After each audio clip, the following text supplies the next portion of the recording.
Bismillahirrahmanirrahim. Assalamualaikum warahmatullahi wabarakatuh. Selamat sore, salam sejahtera bagi kita semuanya. Om Swastiastu, Namo Buddhaya, salam kebajikan. Yang saya hormati para Menteri Kabinet Indonesia Maju, Pak Menkes, Pak Mensekap, yang saya hormati Panglima TNI dan Kapolri, yang saya hormati Gubernur dan Wakil Gubernur Provinsi Kepri, beserta Ketua DPRD Provinsi, yang saya hormati Pangkop Gapwilhan I, beserta Pangdam, Kapolda, Kejati, Danrem, dan Lantamal, Kabinda, dan Lanut, beserta seluruh Bupati dan Wali Kota, Wakil Bupati dan Wakil Wali Kota, beserta Ketua DPRD Kabupaten dan Kota, serta Sekda dan Asisten, serta Ketua-Ketua Satgas, beserta Kepala Dinas Kesehatan seprovinsi Kepri, Bapak Ibu sekalian yang tidak bisa saya sebut satu persatu, hadirin yang berbahagia. Pertama-tama saya ingin menyampaikan ucapan selamat Idul Fitri 1442 Hijriah, minal aizin wal faizin, mohon maaf lahir dan batin. Dan terima kasih kepada Bapak Ibu sekalian yang telah bekerja keras dalam mengendalikan COVID, karena kita tahu ancaman COVID-19 sampai saat ini belum berakhir, bahkan di beberapa negara kembali naik secara eksponensial. Hati-hati, sekali lagi kita harus waspada. Ini hati-hati, saya ingatkan, hati-hati jangan lengah, hati-hati harus waspada terus.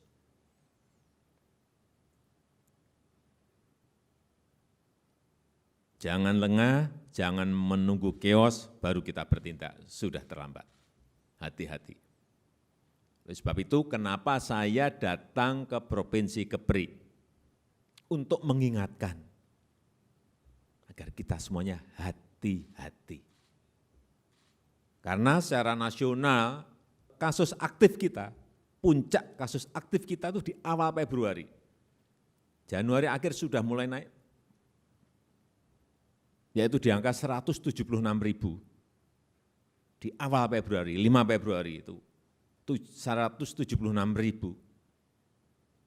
Tetapi karena kita belajar dari negara lain, saat itu Perdana Menteri dan Menteri Kesehatan sama. Saya tanya, kenapa India bisa turun? Jawabannya mikro lockdown. Kita tarik ke sini menjadi PPKM skala mikro. Karena kita memiliki kekuatan di sini. Struktur kita sampai ke bawah ada.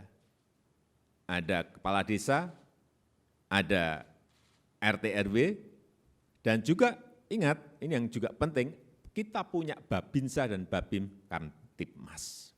Yang infrastruktur ini harus kita pakai dalam rangka PPKM skala mikro. Jadi dalam lingkup kecil ada kena satu, langsung isolasi. Ada dua, langsung karantina. Cepat gerakan kita, kalau ini bisa berjalan. Oleh sebab itu tadi Panglima dan Kapolri sudah menyampaikan, Pangdam, Danrem, Kapolda, dan juga dibantu Pangkop Gapwilhan, tentu saja dengan Pemda, sudah diingatkan oleh Panglima dan Kapolri, diberi waktu 2 minggu untuk menurunkan terus. Saya hanya mengulangi lagi, karena setiap pagi sarapan saya itu angka-angka. Semua kabupaten ada, semua kota ada, semua provinsi saya punya. Jadi coba dilihat, dari 176 hari ini sudah turun menjadi 87.000. Kelihatan terus, grafisnya kelihatan turun. Jangan sampai karena lebaran kemarin, ini kita sudah melarang mudik tapi tetap ada 1,5 juta yang mudik. Naik, enggak apa-apa tapi kecil saja, ini yang kita harapkan. Oleh sebab itu jaga-jaga harus terus kita tekan. Kemudian kita lihat di Kepri, berapa kasus aktif, supaya kita bisa melihat angka-angkanya.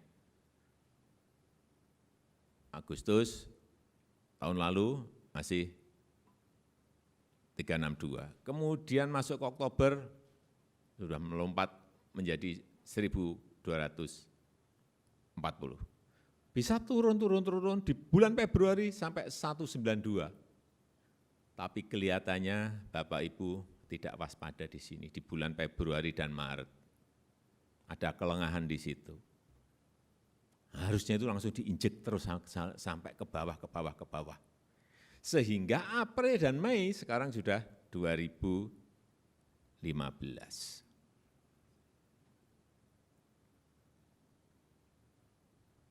Hati-hati, kasus aktifnya di angka yang lumayan tinggi 14,72. Angka kesembuhan di Kepri masih 83%. Nasional, angka rata-rata nasional sudah 92%. Sehingga ini menjadi kewajiban dan tanggung jawab kita semuanya, Bupati, Wali Kota, Gubernur, Pangdam, Kapolda, didukung Kejati, semuanya harus bergerak agar yang namanya angka kesembuhan itu bisa diperbaiki sehingga naik terus. Kalau kurang obat, sampaikan ke Pak Gub bisa menyampaikan ke Menteri Kesehatan apa yang kurang. Kalau ada misalnya ventilator, Pak ini ventilatornya masih ini sehingga banyak yang meninggal, sampaikan. Hal-hal yang menjadi kunci itu harus kita siap, obat, ventilator, dan lain-lainnya harus siap.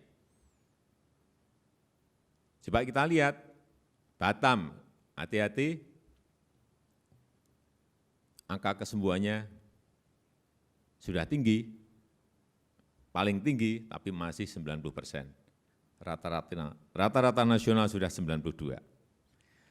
Dan yang paling hati-hati, Lingga. Angka kesembuhan masih di angka 32%. Tolong itu dilihat. Anambas juga masih 54, masih jauh dari angka kesembuhan nasional di 92. Tolong dilihat secara detail. Saya ingin, misalnya suatu saat saya ke Anambas, saya tanya itu betul-betul, Pak Bupati tahu angka kesembuhan berapa, angka kematian berapa, sehingga ngikuti setiap hari. Saya tuh setiap hari ditanya kalau nasional yang ngerti, tapi provinsi, kabupaten, dan kota, semua ada catatan saya. Di angka-angkanya itu. Kemudian angka kematian, ini hati-hati, Karimun, ini tinggi, ini hati-hati. Kemungkinan seperti tadi yang disampaikan oleh Menteri Kesehatan, yang lansia belum segera disuntik vaksin, sehingga kematiannya tinggi 3,31. Yang lain-lain sudah di bawah nasional. Catatan-catatan seperti ini juga untuk mengingatkan kita semuanya. Kemudian indikator pengendalian pandemi COVID, ini apa sih? Ambil yang sebelah kanan saja. Testing, tracing, treatment, tadi sudah disampaikan oleh Pak Menkes. Pentingnya yang saya dua tadi betul, testing dan tracing yang kita ini agak lemah. Testing sangat kurang, tracing juga sangat kurang. Ini kalau ini indikator dari WHO. Testingnya kalau baik itu ditulis memadai. Kalau lumayan, tulisnya sedang. Kalau enggak baik, namanya terbatas. Nah ini masih terbatas semua di sini. Testingnya terbatas, tracingnya juga terbatas. Ini yang harus diperbaiki sehingga menjadi sedang, naik lagi menjadi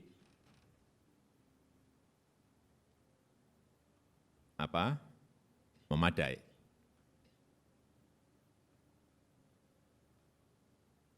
Treatmentnya sudah memadai. Tapi yang dua itu hati-hati. Angkanya juga hati-hati. Kemudian BOR, Bed Occupancy Ratio untuk Kepri.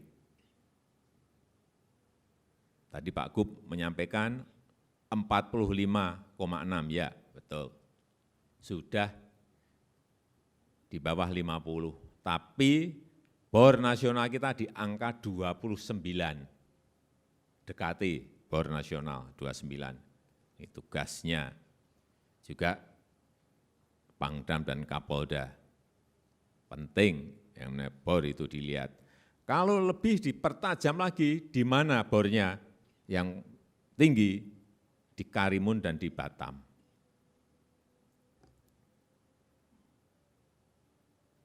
Karimun 64, Batam 65, hati-hati ini, hati-hati.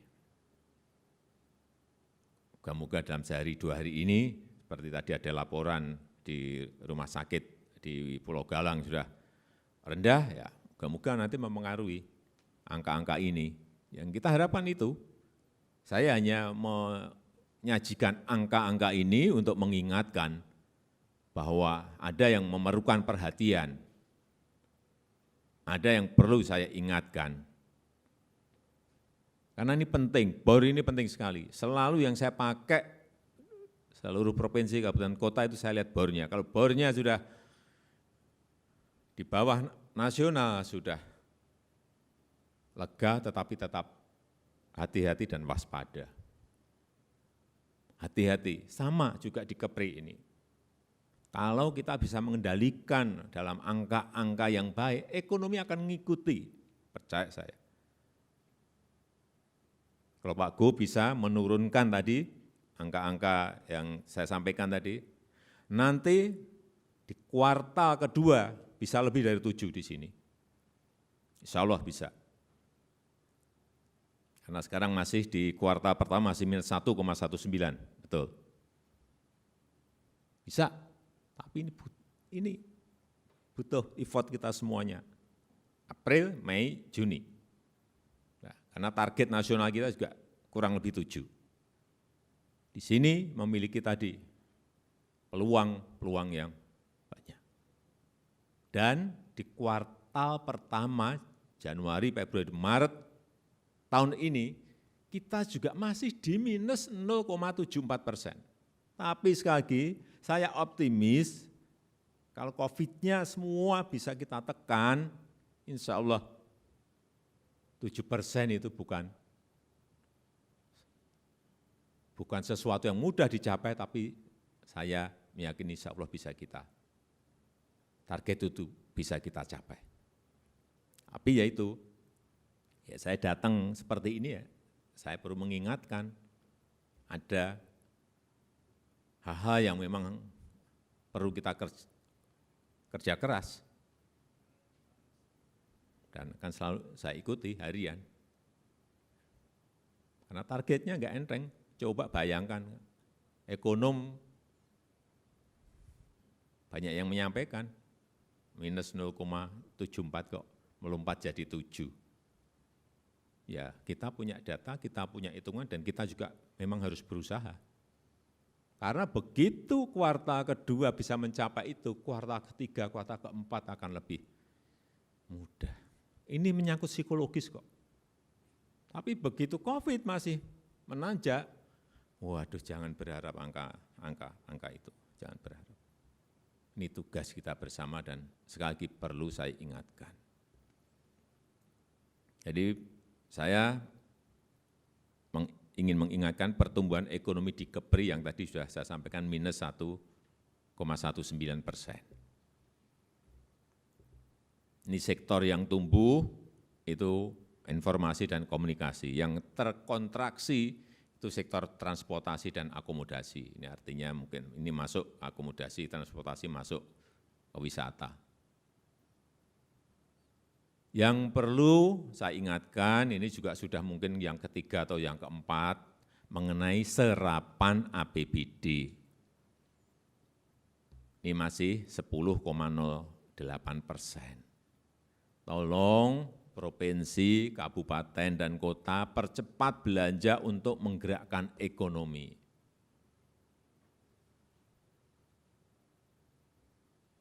Karena kemarin sudah saya sampaikan secara nasional, seluruh provinsi, kabupaten, dan kota, itu yang gede baru belanja aparatur 65%. Tetapi belanja modal, belanja pembangunan itu baru 5%.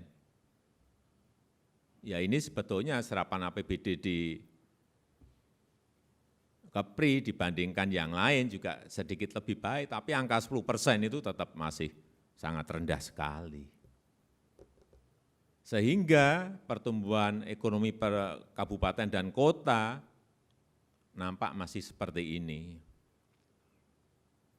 Masih minus. Belum ada yang positif. Tetapi sekali lagi, angka ini bisa berubah kalau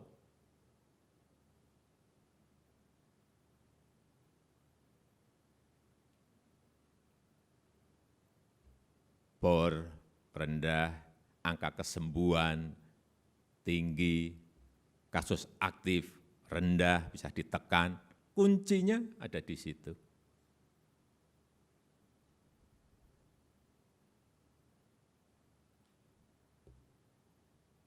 Saya rasa kerja keras kita semuanya, saya meyakini insya Allah akan bisa mencapai apa yang sudah tadi kita targetkan, tetapi memang kuncinya Pangdam, Kapolda, Gubernur, Pemda, kerja bersama-sama, mengkonsolidasikan bersama-sama. Saya rasa itu yang bisa saya sampaikan pada kesempatan yang baik ini. Dari Jakarta ke Tanjung Pinang, pesawat terbang di atas angin. Semua ingin pandemi hilang, pakai masker dan juga suntik vaksin. Terima kasih. Wassalamualaikum warahmatullahi wabarakatuh.